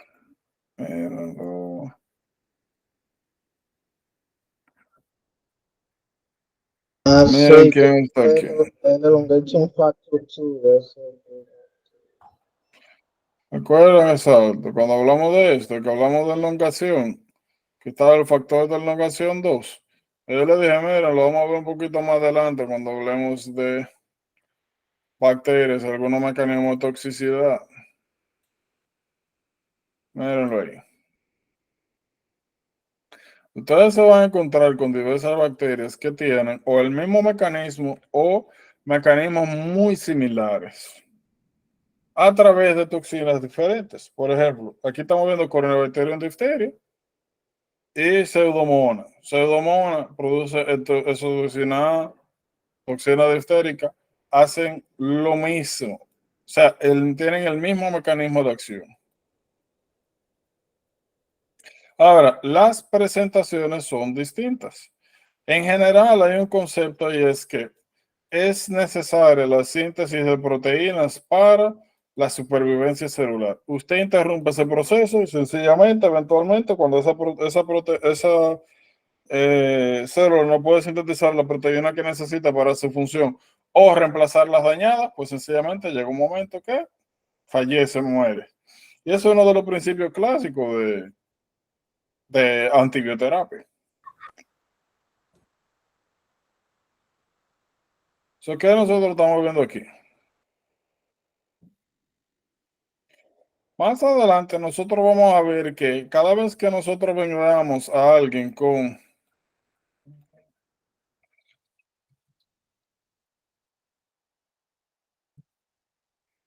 esperen ahí.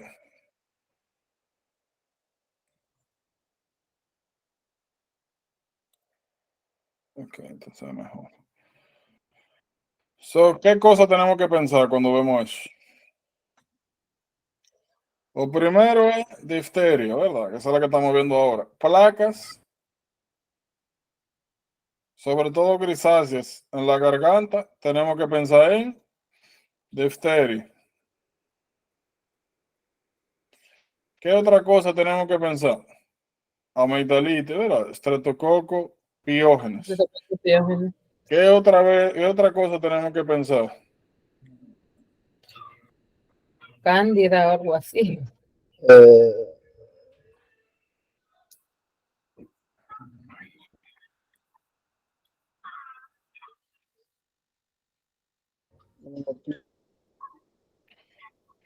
Mononucleosis infecciosa por citomegalovirus y virus de Epstein-Barr también puede dar placas. Candidiasis podría darle en esta área, aunque regularmente candidiasis o está en la boca o está en el esófago. ¿Podría pasar aquí? Sí. Y más regal. Todo es posible, ¿verdad? Todo es posible.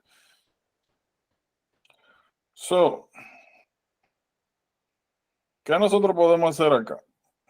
Lo principal es que difteria es clásicamente una patología de adolescencia, ¿verdad? No es que no puede presentarse en etapas tardías de la vida, claro, pero clásico es un adolescente que aparece con esas placas. Ya nosotros sabemos que tenemos que sacar nuestro diferencial. Ahora, ¿cómo nosotros vamos a diferenciar una de otra? Primero, si nosotros vemos placa más linfadenopatía diseminada, severa y dolorosa, tenemos que pensar en difteria. Sobre todo si no mencionan una historia no conocida de vacuna o que nunca le dieron vacuna. Si nos enseñan un electrocardiograma, eso lo vamos a ver en cardio, donde yo tengo anomalías de conducción,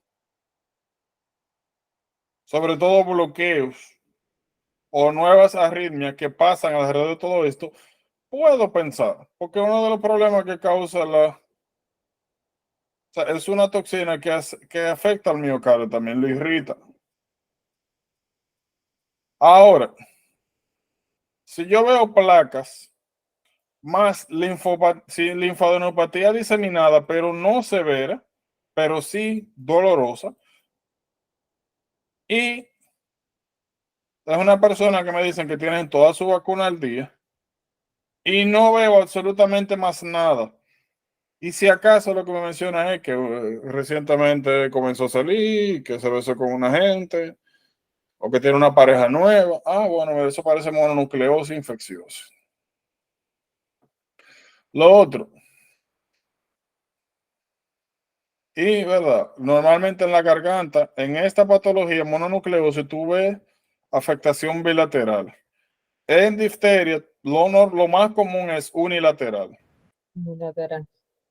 Ahora, en piógenes, nosotros vamos a tener lo siguiente. Vamos a tener placas, más síntomas constitucionales, fiebre, malestar, dolor de cabeza. Más, placa también es unilateral. Más linfadenopatía localizada. O sea, la linfadenopatía va a aparecer alrededor del área que está afectada. No como en difteria que aparece diseminada, no como mononucleosis que aparece diseminada también, sino local, ahí alrededor de la cadena ganglionaria del cuello. Y regularmente es algo que se presenta, ¿verdad? Primero, regularmente son, pues le puedo mencionar que tiene una persona, que es una persona que ha tenido su vacuna al día y regularmente tiende a ser recurrente. Esto principalmente pasa en niños. Esto le pasa a cualquiera, técnicamente. Aunque lo más normal también es que sea niño adolescente y adultez joven. Ya ustedes saben, principalmente nosotros vamos a ver cuáles son infecciones en las cuales yo tengo que pensar en pseudomonas. O sea, circunstancias en las que yo tengo que pensar en pseudomonas como que está causando el problema. Pacientes con fibrosis quística que sean pacientes. ¿Verdad? Neumonía fibrosis quística, mayor de 18 20 años. ¿Verdad? Sí, exacto. Otro, ya vimos Bueno, ahí queratitis por usar lentes de contacto. Ajá. ¿Qué más? También en envejecientes, no me acuerdo bien, pero envejecientes como tiene que ver algo relacionado con el sistema del agua. Yo le voy a una pregunta, pero no me acuerdo bien. No me Yo acuerdo. creo, no sé, lo que yo conozco donde hay sistema de agua más envejeciente es enfermedad de los legionarios. Legionela, sí. Sí, sí, Legionela, esa es la que yo conozco que está vinculada con eso. sí, sí. La Enfermedad de los liguera. legionarios, sí. ¿Qué otra cosa? Bueno, Healthcare Associated Infections. Personas que han pasado por hospitales han recibido antibióticos. Si desarrolla, por ejemplo, una persona fue admitida, vamos a decir por eso, por difteria en el hospital, y dentro del hospital desarrolló neumonía o desarrolló alguna infección, tú siempre tienes que tener dentro de diferencial pseudomonas y cubrir para ella mientras tanto. Son infecciones que ocurren dentro del hospital. Neurocirugías, pseudomonas. Pie diabético, sobre todo si el mecanismo por el cual se produjo la úlcera fue por penetración, por una herida pues, punzante profunda. En inmunocomprometidos.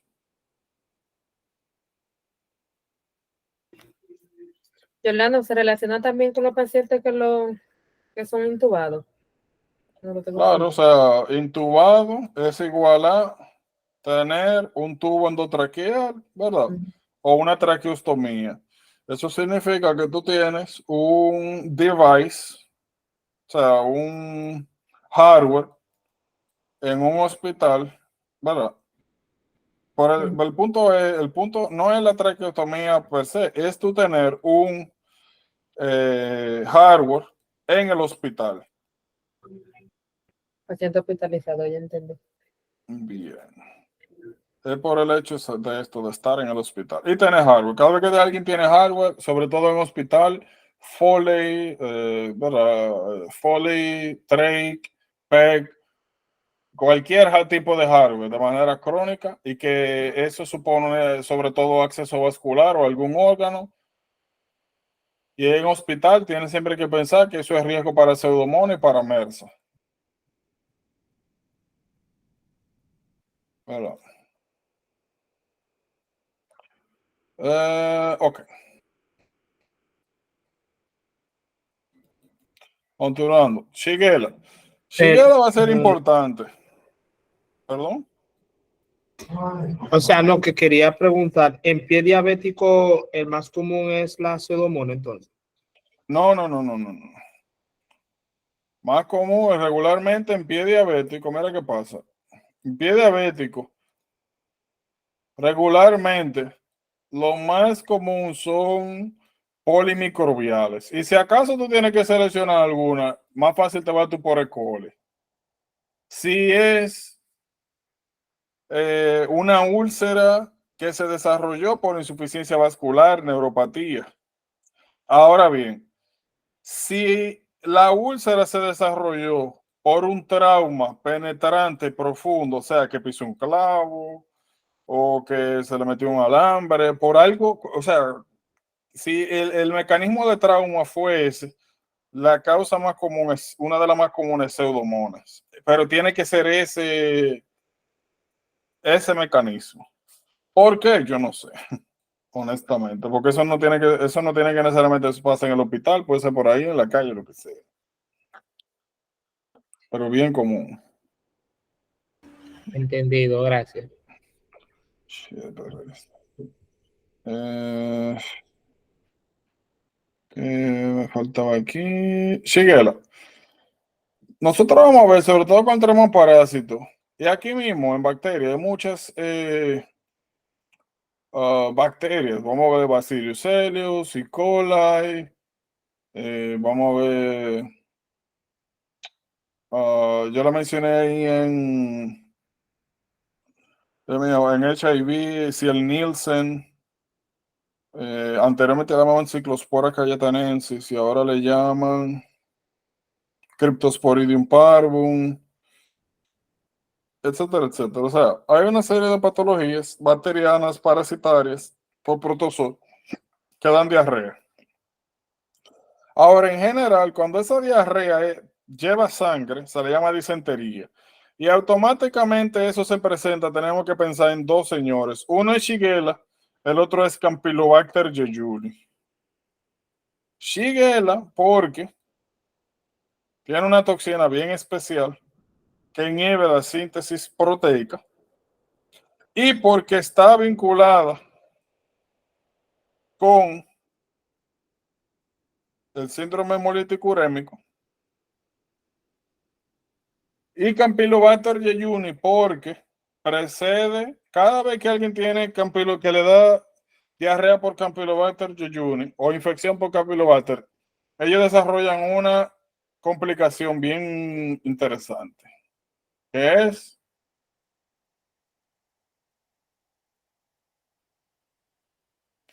síndrome de Guillain-Barré. El bullet clásico, síndrome de Guillain-Barré, es una gente que estaba tranquilo en su casa, le dio una diarrea con sangre, se resolvió sola la sangre y se pasaron un par de semanas y se levantó en la mañana que no sentía mucho los pies, se fue a trabajar, volvió, se acostó, al otro día se levantó, pues, se despertó y no podía moverse, no podía pararse. Perdió la movilidad de los pies y posteriormente, a medida que pasaba el tiempo, la pérdida de la movilidad iba ascendiendo. Guillain-Barré comenzó con Campylobacter jejuni infection y evolucionó. Y ahí eso de hecho es un ejemplo de lo que yo le mencionaba ahorita, del molecular mimicry. Hay algunas sustancias que produce el Campylobacter, al cual el sistema inmune responde, que lamentablemente tienen similitud estructural con estos gangliósidos que se encuentran en las vanas de mielina. El sistema inmune comienza a atacar las vanas de mielina y causa pues neuropatía periférica, síndrome de Guillain-Barré. Pero en fin, Shigella. E. coli, como ustedes ven, hay muchos tipos. Hay una particular que es E. coli enterohemorrágica. Y es importante porque, oigan bien, esta se produce principalmente por comer carne de vaca no totalmente, no cocida apropiadamente. Cada vez que ustedes le digan que una persona fue a un barbecue casero o fue por ahí, comió hamburguesa, que no estaba bien cocinado, después de eso desarrolló disentería, tienen que pensar en E. coli enterohemorrágica y tienen que aprenderse este serotipo, que lo preguntan bastante. Y eso es importante porque ese grupo de personas puede desarrollar hemolítico uremic syndrome, que lo vamos a ver un poquito más adelante en detalle. ¿Por qué es importante? Porque si bien es cierto, es una enfermedad producida por una bacteria que produce una toxina que inhibe la síntesis proteica, no se da, el tratamiento no es dar antibiótico. Y que usted le da antibiótico, empeora la patología. Porque cuando utiliza todas esas bacterias, salen más toxinas que causan más daño. No se trata de eso, se deja tranquilo que pase, generalmente. Eso es importante. Y esto es importante. Y nuevamente está asociado con el consumo de carne mal cocida, de vaca.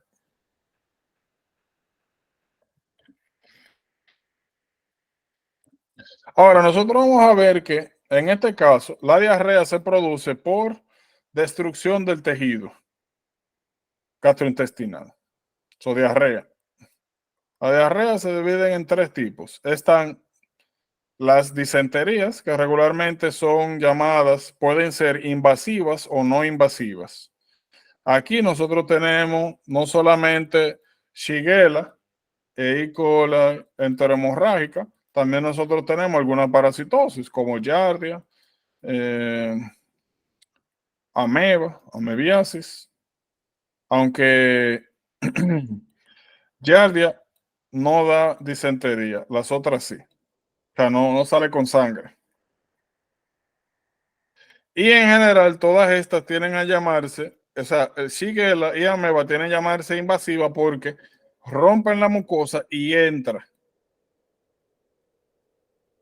las bacterias y la ameba también, que es un protozoario. Están en las no invasivas como E. coli, como Giardia, que ejercen su efecto, dañan la mucosa, pero no invaden el tejido subyacente. Y estas son importantes, sobre todo Shigella, porque entonces pueden causar bacteremia, pueden entrar a sangre y diseminarse.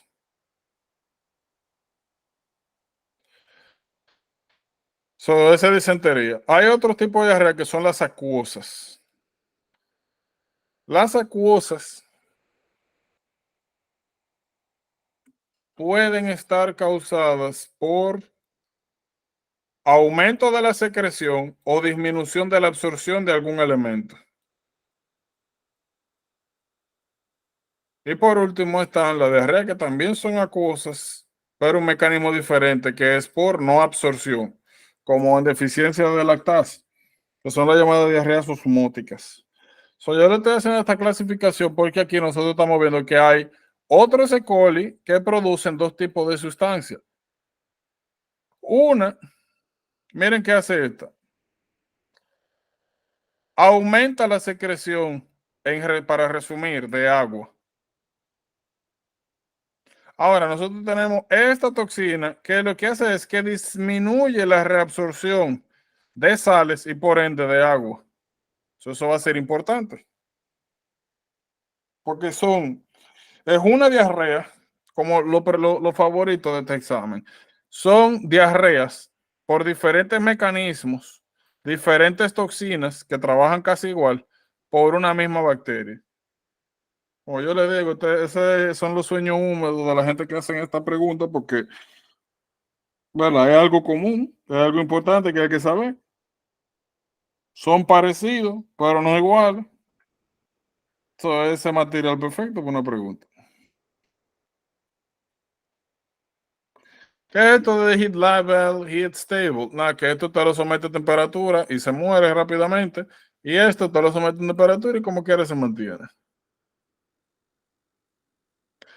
Esto, señor, usted lo pueden dejar tranquilito ahí. Eso lo vamos a hablar en endo.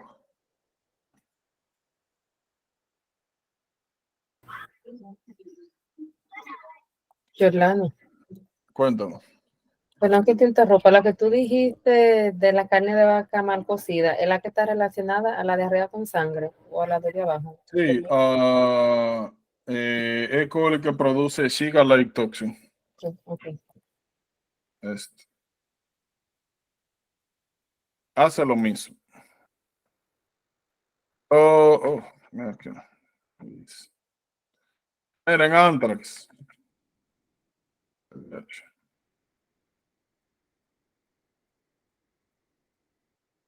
Anthrax.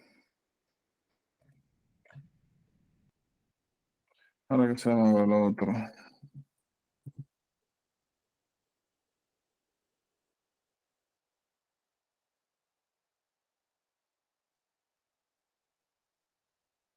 Ok, este debe ser de esfera, no. Y de hecho este también. Ok, miren esto.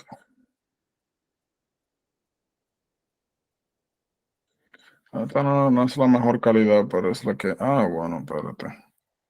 Con esto lo podemos hacer. Miren aquí. Anthrax. Anthrax puede causar 2 patologías, dependiendo de la puerta de entrada. La más común es esta cutánea, pero si se inhala puede causar patología pulmonar. Eso la vamos a ver pulmonar más adelante por si acaso.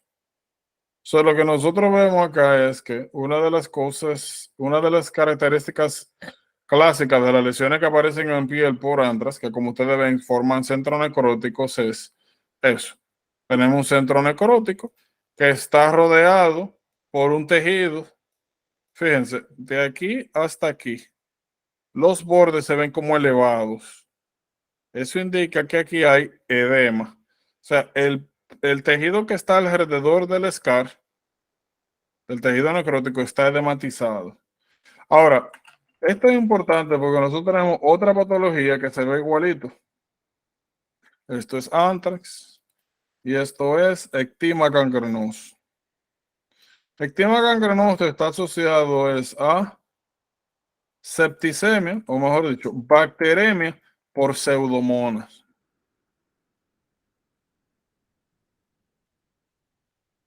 Bien parecido. Diferencia, ¿no? Que generalmente esto es, antra es, uno tiene contacto, hay algunos animales que por contacto por algunos animales. Déjame ver algo.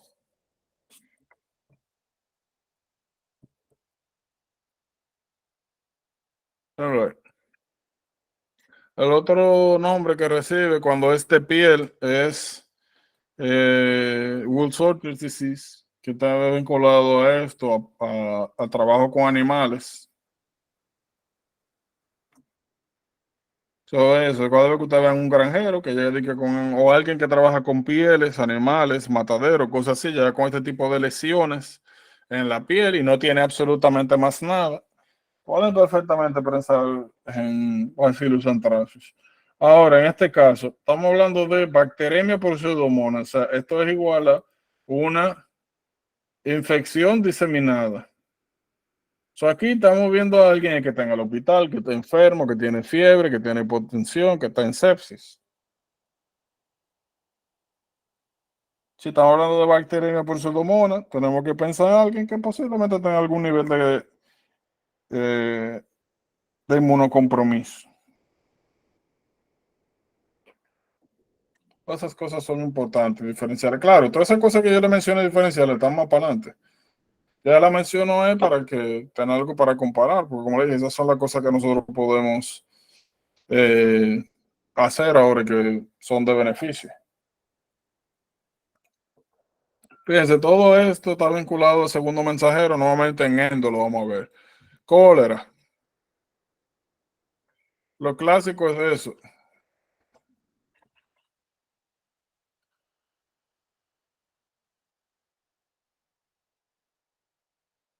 Eso es lo clásico.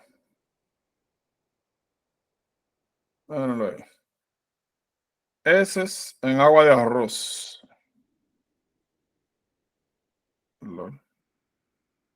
Heces en agua de arroz. Eso es lo clásico de cólera. Disque literalmente. Una cubeta llena de mierda. Realmente, ¿cómo que le llaman cuando es arroz con leche? Un arroz con leche, pero con agua, wow. Una maicena mal hecha. Mira, yo no lo he visto, pero me han dicho que literalmente se parece al agua de arroz. Eso. Yo lo creo que lo vi como 2 veces ya. Me parece que fue cuando pasó la de Haití. No me acuerdo en qué año, pero ustedes saben, el maremoto y la cosa.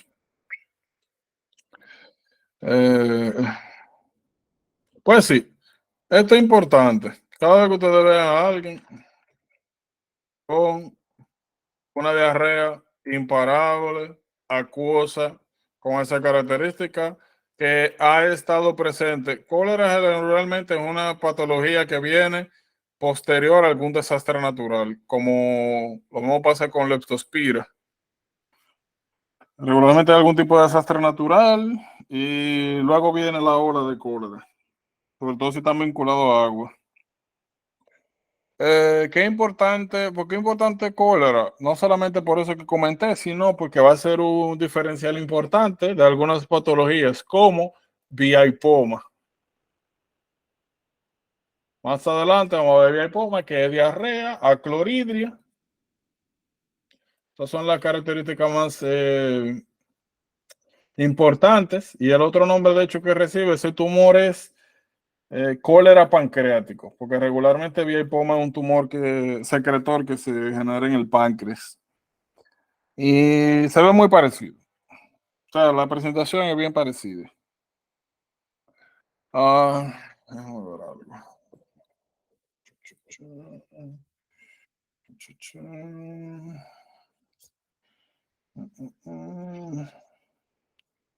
Mira, aquí vamos a hablar de nuestros amigos.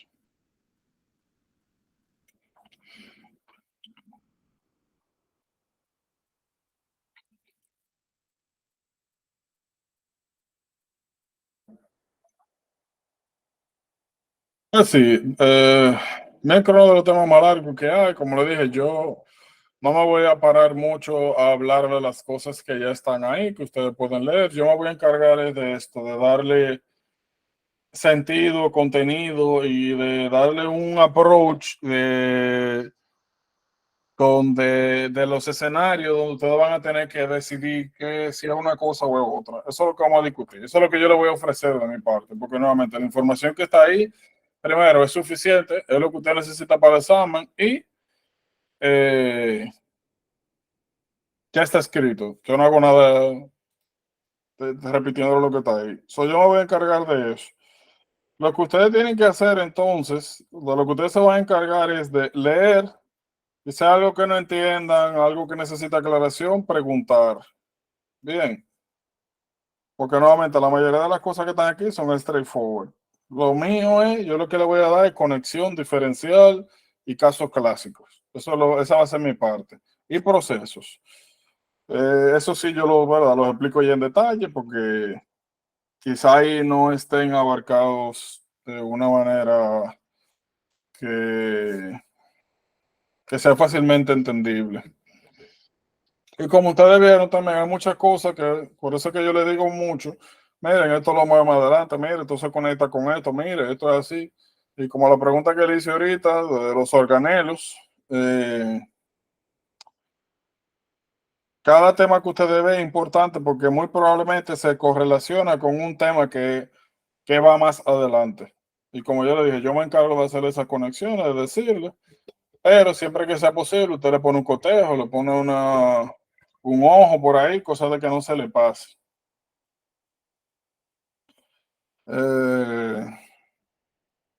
Mañana entonces comenzamos con este asunto de genética de los virus. Y pues continuamos hablando de las patologías. Revisen como siempre bien, cualquier duda, pregunta me dejan saber. Mañana a la misma hora, al mismo lugar. Y por si acaso, mañana yo comienzo UCI de nuevo.